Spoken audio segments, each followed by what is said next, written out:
Hey everybody, what's going on? Brent here, and in this video, this one is right off the bat. I'm just going to tell you right now, this is a bit of a first world problem video. Now, a little bit of story on this. I am new to Magic the Gathering. Final Fantasy is actually my first set that I've gotten into. And, you know, just trying to get a hold of any of this stuff. Let me show you what I'm talking about here. So this article came up on my phone. You know how Google just loves to hit people with banners for random ads and stuff, but well, I guess I can't really say random. I have been looking into Magic stuff, but this is from the website mtgrocks.com, and this article is MTG players request removal of showcase cards from play boosters, and I am completely fucking against it. Completely against it. And then I know I probably have no stance to complain about this, given like I said, I'm new to this whole thing. Final Fantasy is my first one, and it seems to be the one that's really been selling out a lot. But to start off, since 2019, with the launch of Project Booster Fund, the structure and contents of MTG booster packs have changed considerably. Foil cards, once a rare treat, now appear in every pack, and I can confirm that sometimes I even get two, as well as a Through the Ages, which is the bonus sheet stuff, in one pack. And it once reserved for supplemental products like Secret Layers can now be opened in regular play boosters. On the surface, these changes seem like exciting net positives for the game. It turns out, however, that not everyone is on board. And this guy, going into this article, this guy makes it very clear about that. Now, this is from a recent Blogatog post where a player requested that showcase cards be shifted to collector boosters exclusively. And I'm going to say this again, but fuck that. No. Here's the thing. Here's my opinion on it. When Magic the Gathering Universes Beyond came out with Final Fantasy, if I remember correctly, that was a Friday, June 13th, I believe it was. I got two Omega booster, two Omegas, which are the collector booster packs for Final Fantasy. I got those from Best Buy, and I got two more from GameStop. Those were the only four that I got for almost 2 months. 2 months? Yeah, month and a half. So those were the only four. And in fact, for several weeks, you couldn't even get play boosters off the shelves. You could not find play bundles. You could not even get gift bundles. Well, I guess I shouldn't say that gift bundles should be more. Anyways, I'm getting riled up about it. I'm getting off talk. Yeah, it's sad you couldn't even get play boosters off the shelves.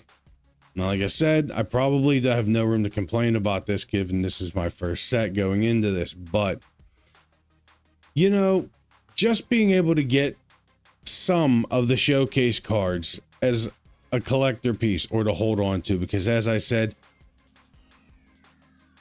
in Pittsburgh, you could not get collector packs anywhere.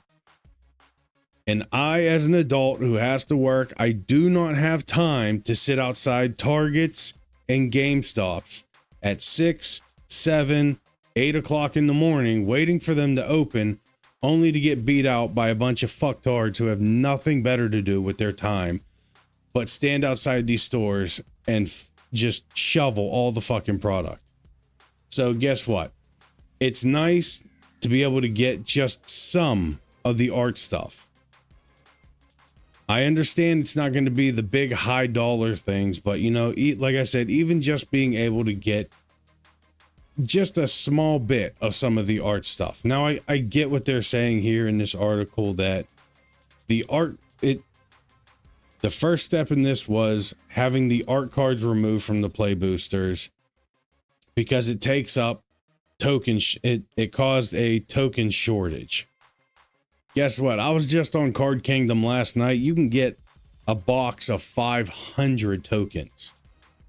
for 10, 15 bucks, 20 bucks at the most, maybe, I think. But, and now since they got that, now that they got the art cards removed, they want to get showcase ones removed as well. No, just no. You know what? Let some of us who can't get these collector's packs allow us to get our hands on something without having to pay third-party markups, because collector stuff doesn't exist on the shelf. So you know what? No, I'm completely against it. They're complaining that these showcase cards make it hard to read and understand the game. No, it's fine. Look, for the price of that card, it's a little cheaper to just get the standard version of that card.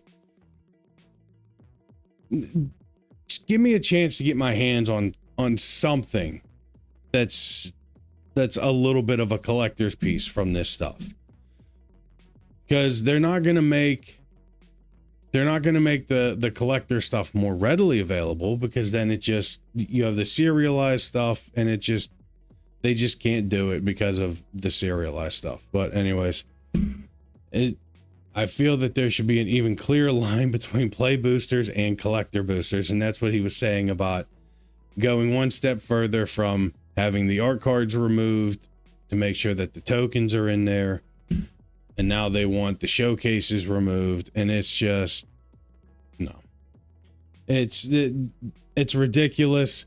This is, like I said, I completely understand that this is just first world complaining about stuff, but you know what?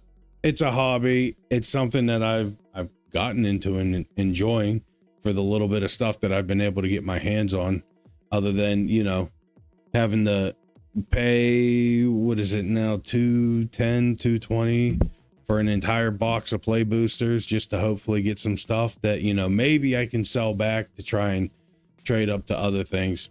Anyways, that's it. I'm done with my rambling on it.